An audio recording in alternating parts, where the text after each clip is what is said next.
I took my nephew over to the Orlando Air Show, and I intentionally took the smallest kit I could find, like the most compact. So this was a 100 to 400 with an R7, so it's a crop sensor.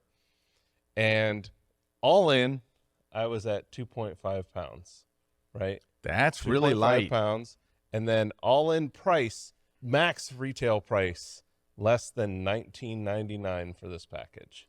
That's the body and the lens. Body and the lens all together. So I also did one other thing because I was experimenting, because I've always wanted to do this, and I've always been on assignments or always been on stuff where it's like you got to deliver, you've got to get shots. Right. But I'm like, you know what? I really want to start getting wide open, slow shutter pans, right?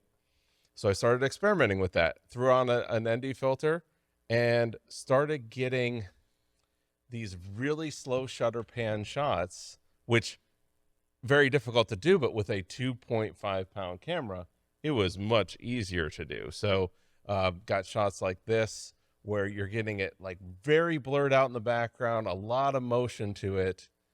It just has a lot different of crop blur. Yeah, it just has a different look or a different texture to it. Because you don't generally see the background blurred like that. I mean, because I'm shooting at like all day. I shot at f8, f9, somewhere around there.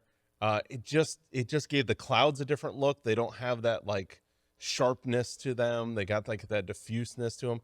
It does create like almost like a filmic look to it's a weird one.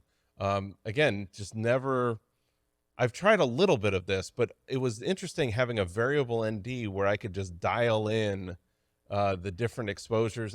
But now I'm tracking a lot of times between like 1/125th all the way down to like 1/10th, and all these, just to kind of get that interesting kind of blur to it, or that interesting, and then interesting like the bokeh, so just was different.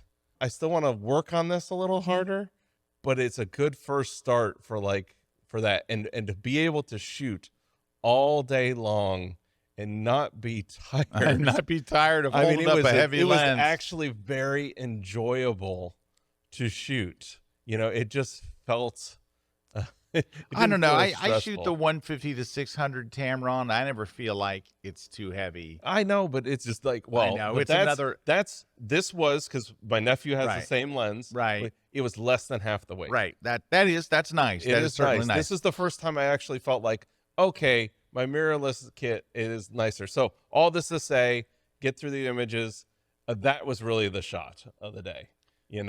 Having that full plane in sharpness where that other plane is just blurred out right behind it. So you've got the front. No, I love that. Yeah. But right, you never see that. You couldn't do that without an ND. It would not be possible. And that's where sometimes the technique is more than the technology, right? It's more the technique that we need to focus on, not the technology that we have to focus on. I see what you did there. Yep. That's very clever.